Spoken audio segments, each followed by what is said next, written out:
Hello everyone, আসসালামু আলাইকুম। সবাইকে স্বাগতম রান্নাঘর শারমিন আক্তার কিচেনে। সবাই কেমন আছেন? আলহামদুলিল্লাহ আমি ভালো আছি। আশা করি আপনারা ভালো আছেন।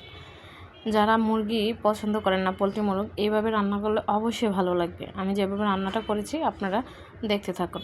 আমি এদিকে পেঁয়াজ, কয়েকটা তেজপাতা, কয়েকটা দারুচিনি, কয়েকটা এলাচ এগুলা দিয়ে আমি একটু হালকা ব্রাউন করে নিয়েছি। আর এদিকে মুরগিটা যা মশলা ছিল, আদা বাটা, রসুন বাটা, পেঁয়াজ বাটা, তারপরে গরম মশলা, সবগুলো আমি একসাথে মিক্স করে এগুলাকে মেখে আমি এই কড়াইটার মধ্যে দিয়ে দিয়েছি।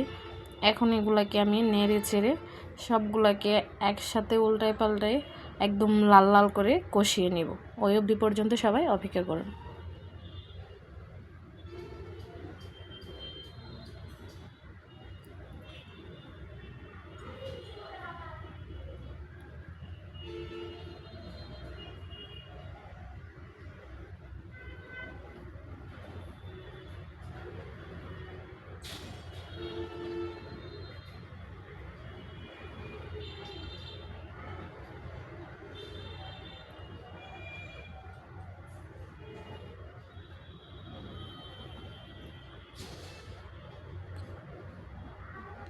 এই যে দেখেন একটু কষিয়ে নিয়েছি, আবারও ডাকনা আলগি দিয়ে উলট পালট করে নিয়েছি। একদম মাখো মাখো হয়ে গেছে, দেখেন ঝোলটা কি সুন্দর হয়ে গেছে।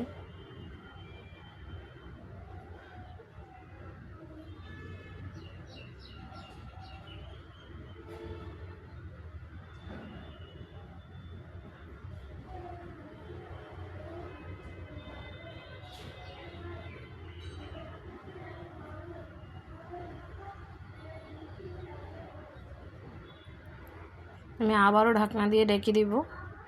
এই যে দেখেন আবার ঢাকনা আলগিয়ে দিয়ে দেখেন কত সুন্দর একদম ঝোলটা মাখো মাখো হয়ে গেছে। যারা এভাবে একসাথে সব কিছু মিক্স করে কষিয়ে রান্না করবেন, আসলে তরকারি খুব টেস্ট হয় এভাবে।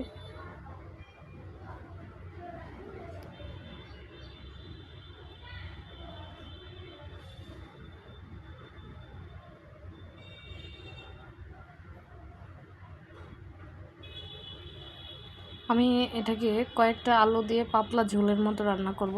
পাতলা ঝোলও না, একটু মাখো মাখো রান্না করব।